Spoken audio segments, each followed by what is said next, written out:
my name's Paddy. I'm the Mind Guy. I'm a mental health advocate and logistics consultant, and I've helped hundreds of professionals in logistics with their mental health challenges, both in and out of the workplace. April is Stress Awareness Month, so I'm speaking to professionals from across the industry about stress to find out what they've got to say. Today, I'm joined by Chris Hopkirk. Chris is the Sales Director for Westbrook Industrial, a business that provides labelling and integrated safety solutions, as well as energy solutions for warehouse and logistics sector businesses. Also, Chris is the owner of a mindfulness and meditation education business, that's a mouthful, called The Business of Mindfulness. Good afternoon, Chris. How are you? Hi, Paddy. Yeah, I'm good. Thank you. And thanks for inviting me on today. I really appreciate it. Not at all. It's great to have you here. So let's dive straight in. And can I ask you to tell us a little bit more about your time in the industry? Well, that's a long story, Paddy, but I'll keep it brief. So I started in the industry, basically in the storage equipment industry, selling pallet racking systems, shelving systems into the warehousing environment. 15 years ago, I joined Westbrook, and we have a couple of sales divisions that deal with labelling and integrated safety solutions. So I sort of moved across a little bit, not completely out of the racking side, but I now head up the sales team of a small company, but quite an effective company that provides labelling and integrated safety. Brilliant. And when we talk about integrated safety, what does that actually mean? Integrated safety, well, it's the last thing that anyone thinks about. Usually in a big warehouse, the racking and the forklifts get put in, and then all of a sudden we get a call to throw some line marking and some barriers in at the last minute. So for me, an integrated safety solution is, assessing pedestrian safety, segregation in a warehouse, providing walkways, line marking, barriers where it's necessary, safety signage, safety netting, the whole gambit. But it's the area of the industry that really gets forgotten. So by the end of a job, particularly on a new scheme, it's no money's left, lots of compromises, planning, safety for people does get thrown out of the window a little bit. I'm not saying it doesn't get considered, but a really good integrated safety system should be considered well in advance, well planned when the racking's been planned, really. But unfortunately, our job is not as easy as that sounds. So that's an integrated safety solution. Definitely. I enjoy that you say that it's the last thing that people think about. And as a fellow mental health consultant and logistics specialist, I would argue that it's possibly not the last thing, because speaking as a mental health and logistics consultant, that feels often like the last thing that we think about. Yeah, I don't think I disagree with you now that I'm so much more involved in, mental health. In my other business, which I've created, I think you're probably right. It's a long way down the tube, unfortunately. But I think people are listening, and people like you are sending a good message out, and obviously, hopefully we can get more people interested. Definitely, so it's definitely getting better. So, from your perspective, what causes you stress? What do you find stressful in your job? Oh, being a salesman, it's the uncertainty of life. I guess as a salesman, it affects me most, and then as a director of a company, it affects me as well. So you've got sort of a double whammy. I like to see sales. I like to see orders. Initially, I like to see lots of quotes, because if I get lots of quotes and my success rate's good, I should get lots of orders. But it doesn't always work that way. So that can be quite stressful. I think it's the uncertainty in the world. In that world, it's the not being able to control it, I think. I find that the most stressful and the most anxious time, when business isn't as good as it could be. And I tend to look for the solution. I'm trying to fix it. That's a childhood thing. We can go into a lot of history around that, and we all have these monkeys we're carrying around with us. But I think that for me, and running a business when you're employing people and they rely on you to make good decisions, and they expect you to be, aware and fully cognizant of everything that's going on. And unfortunately, I can put my own pressure on myself in doing that. And that probably is quite stressful as well.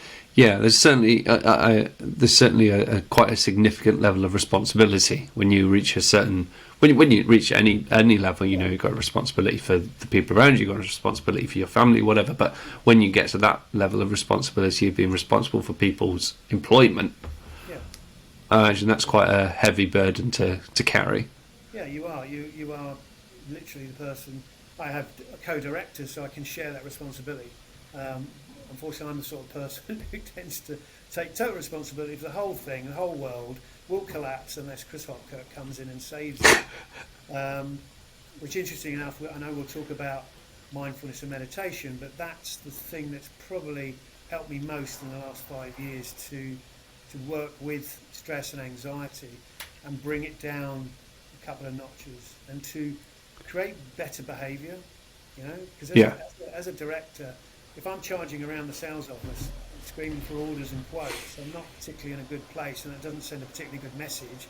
Firstly, it's not good for me, for my sort of well-being, and it's not good for the salespeople's well-being if I'm being quite demanding. So I think that in its own right has helped me in terms of dealing. Yeah, definitely. And you talk there about sort of charging around the sales office and calling for quotes and things like that, and you kind of paint a picture that I think a lot of people are familiar with bosses who are under pressure. Well, certainly familiar with Chris Hopkirk doing it, because I've been a sales director in a number of different companies and sales managers, and I'm sure there'll be people watching this going, yes, I know Chris Hopkirk. That's the one. Is that the sort of effect that stress has on you? Do you tend to go quite outward with your release? Well, I'm quite an emotional person. I people have said I go up like a rocket and I come down quite just as quick. I show my stress, emotion through. I let it out, whether I'm crying or shouting. It doesn't really matter. I can get angry, can frustrated. I think people forget the behaviour you show is as a result of your own inner sort of torment. So I'm not asking you to be forgiven, of course, but you've got to do something about it. Otherwise, it will affect you as much as it will affect other people, whether it's at work or at home. Luckily, I have a massively understanding wife, and I don't really take it home with me. She does a lot of listening. I can tell you that. I think sometimes get a little fed up with it, but I can see the signs. Yeah, but spouses are great for that sort of thing. Spouses are really good. I remember I got a job offer. I got a job offer for to leave a company, and when I sort of handed my notice in, the company I was with gave me a counter offer, and it was a really quite a tempting counter offer, and I was really tempted by it. And I was sitting there with my husband, sort of saying, I don't know what to do. I don't know which one to go for, because this job sounds great, but my old job has offered me more money now, and so And he kind of looks at me and went, "Have you, like, why is this even a question? Like, we've been going through this for however long, and every day you come home and you tell me how awful your job is, and you tell me how awful that company is, and that was the reason you started looking for another job, and now you're considering staying." And I think that there's almost, certainly my other half has this ability to kind of take on all this stuff and sort of order it out and then put it back to me going, this is the summary. Yeah, I agree. And then I think they sort of become, dare I say, the adult or the parent in the discussion. And I think as you're the child going, I don't know what to do. What do I do? And, I think it just needs someone with a little bit of sort of objectivity to remind you, hey, just remember where you are, what you're doing and why you're doing it, and where you've been. So, I'd agree with that. Good old spouses. Yes. Let's have more of them. I don't know the energy. Oh. So it's interesting you describe it as objectivity there, because my next question I wanted to talk to you about how you manage stress, and obviously, and I think for you, obviously, mindfulness and meditation is really important. And I think one of the things I always associate, and I'll ask you in a second to kind of tell us exactly what mindfulness means, but one of the things I always associate with mindfulness and the work that I do in mindfulness and And sort of the bits that I teach my clients is about that objective view of things. You know, when you go into meditation and you sort of acknowledge your feelings, you don't judge them, you don't question them, you just acknowledge that they're there and you accept them for what they are. Does that kind of ring true for you as well?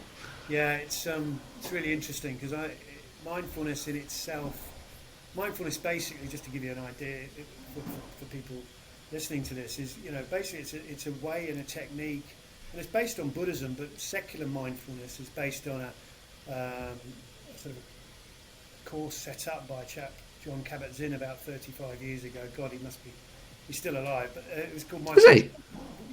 Mindfulness-based stress reduction. So and he brought Buddhism back and said, well, how can I help people that, okay, Buddhism can be seen as a little bit hippie-ish, a bit religious, and people not really relating to it. So how can I give that to people in a secular way that enables them to understand it a little bit more? And if you mix that with the science, you know, the neuroscience around the brain and how the brain can be changed through neuroplasticity, mindfulness is about the ability to stay in the present and create space for yourself without looking back and looking forward, catastrophizing and being, you know, depressed about back. So it's a technique to try and anchor yourself in the present. So it's breathing techniques. So meditation is the practice. So the meditation, even if it's 10 minutes, you know, we're talking 10 to I do 20 to 25 minutes a day in the morning. That's my practice. And what that does is it enables you you sort of remind yourself during the day when you get into stressful situations or when those anxious feelings come up, you can stop and take a breath or two or three. That's part of the process. The other part is to learn to stay in the present and accept situations as they are, but also sort of the paradox is to let it go. Yes. I'm doing a lot of practice at the moment around letting go. So the practice for me at the moment is letting go. If I feel emotion and I feel fear because I'm stressed or anxious, then it's about acknowledging it, and that's the paradox of this, because what you resist persists. So the more you push it away, the more it's going to come back at you. So over the years I've learned, actually, do you know what, I need to, as hard as it might be, I need to embrace this feeling of fear, and that's my big thing, fear. I need to embrace it, I need to feel it, I need to just know where it is. It may have a colour, it may have a shape, I don't know. Be curious about it, and before you know it, it dissipates. And it's just about practicing that as much as you can. And it sounds a bit woo-woo, as they would say, but do you know what? It works. It totally works. It totally works, and it's one of those. And I completely, having practiced mindfulness alongside when I've done a round of therapy called cognitive behavioural therapy, and it's one of those, CBT and mindfulness are one of those things that they quite often suggest you do together. I think it's that book, the green one there, by Dr. Mark Williams. Mindfulness, the key to finding peace in a frantic world, or something like that. Yes. One of the kind of the leading books on the topic is great, and I think one of the things I found interesting, the book next to it, that kind of multicoloured one, is called How Emotions Are Made, right. And it talks about actually the way that emotions are not. You don't. There isn't like a signature that says this is fear, this is anger, this is happiness, whatever. It's essentially you remembering. The emotion comes from you remembering your connection to that feeling, to that physical sensation. So what we find with people with anxiety, and I suspect that you kind of agree with this, what we find with people with anxiety is that when they kind of feel that, when they have that physical sensation that they associate with anxiety, so for example, nausea, very common one for anxiety, that's my baby. When they get any kind of nausea, they immediately go into an anxious state. Right. Immediately go into there's something wrong. And one of the things I found really helpful with practicing mindfulness is actually detaching that memory, living in the moment of right now, of actually what's going on, what am I feeling.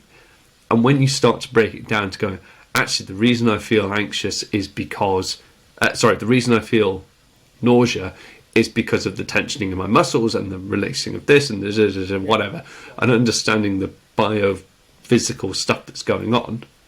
It's a really powerful side of mindfulness. I agree, and I think the fact that you can talk about the science around it gives it that secular credibility or confidence with people to say, I can talk to you about mindfulness in one breath, but I can also talk to you how the brain works and how the amygdala controls the prefrontal cortex, and those sort of situations, and how through practice neuroplasticity will help you get more used to your feelings. And I'm not saying it's going to happen overnight. I mean, I'm 62. I've got stuff coming up. My fear is based on when I was running around when I was a 6-year-old. I know where that comes from. But it doesn't go away just because I click the fingers. But what it does do is it dampens it. It brings it down. It enables me to function far better and not be so bloody annoying, rushing to the sales office, charging and shouting at everyone. People will tell you here, over 5 years, I have changed. I'm just saying that because there'll be people listening to this that knew me 20 years ago. We're going, Chris Hopkirk was a nightmare. I doubt that. I don't know. No, but it's true. It's absolutely true. And there's this kind of... So with the work I do with young people, I volunteer a lot of time with a youth club near me, near where I live. And we almost use the Frogger example, sort of to say there's that mathematical problem where if you've got a frog on one side of the road and every time he jumps over the road he goes half the distance he's got left, he'll never reach the other end. And brain development, well, all human development's a little bit like that. The sooner you start, the bigger strides you take, because everything, and so the stuff, which is part of the reason that the stuff that happens to us when we're young has such a massive impact on us when we're older, and why it's so much more difficult to change. And the nice thing about things like mindfulness is, like you say, the sooner you start, the sooner it gets better. Correct, 100%. And as like I say, I wish I'd found it 30, 40 years ago. I don't think it was around. Probably John Kabat-Zinn in America was, but I think we've only just really understood the impact of mindfulness and other well-being skills. Mindfulness isn't the only thing you can buy at the local shop, but it's what it is, And I'm thankful that I've got something that does give me that space. And don't get me wrong, sometimes I get hijacked, Yeah. Sometimes I can go for a day or two, and I'll go through this sort of anxious period, and then 4 days later, I'll be looking back, and I could not replicate the feeling I had for those 2 days. It's impossible. And you just wonder about the mind sometimes, how it can trip you. It's a bizarre thing, isn't it? It's a weird sensation, but yeah. But I think absolutely. Just the point is that there is stuff out there. There is something out there that can help relieve stress and anxiety. Definitely. You're going to get rid of it because you do need stress. Let's not forget that. You need to know that the car's going to run you down if you cross the road. So you need some sort of reaction. The amygdala's got to work somewhere. The fact that it worked sort of how many thousand years ago in prehistoric times, that's all we needed to worry about was eat and just avoid the sort of saber-toothed tiger. Some people are blessed; they don't have a particularly big amygdala. I know. I envy these people enormously. It's infuriating. It is. I have a business partner just like that. Yeah, I met a couple of people in my life who just cannot grasp the concept of anxiety. They can't grasp the concept of I wake up and I'm a bit anxious, and they're like, what? Yeah. How can you be nervous? What you got to be nervous about? Yeah. What's wrong with you? You've got everything. Yeah. My wife's like that, bless her. But that's why you can cope with me, I guess. Yeah, it's a balance. Yeah, I have my uses, I think. Absolutely. So, briefly, just to top us off, talked about quite a long and varied career there. Chris, can you give us your top tip for someone else who's on a similar journey to you? My top tip is I'm hesitating because I want to say so much. I think my top tip is really, if find something that you can use. And I think mindfulness, I'm trying to not be biased, but I am. Mindfulness for me is something that can help a lot of people. It's cheap. You don't have to go and buy it. You don't have to go and pay for, a lot of counselling to do it. If you buy into it and you understand it, then it will help you. The one tip I would say is, be patient, be kind to yourself, and be disciplined. And the discipline is 10 minutes a day. Yeah. Meditation, and then just try and practice those little things during the day. And there's a lot more to mindfulness than we spoke about. And I could speak and do a course on it for 8 weeks if you really want me to. I mean, maybe not on this podcast, but in the future. Yeah. Let's circle back to it. No problem. Chris, thank you so much for taking the time. I really appreciate you being here and joining us today. Thanks, Paddy. I really appreciate the time. Thank you. Brilliant. And to the listeners, thank you so much for listening. And until next time, I will speak to you later.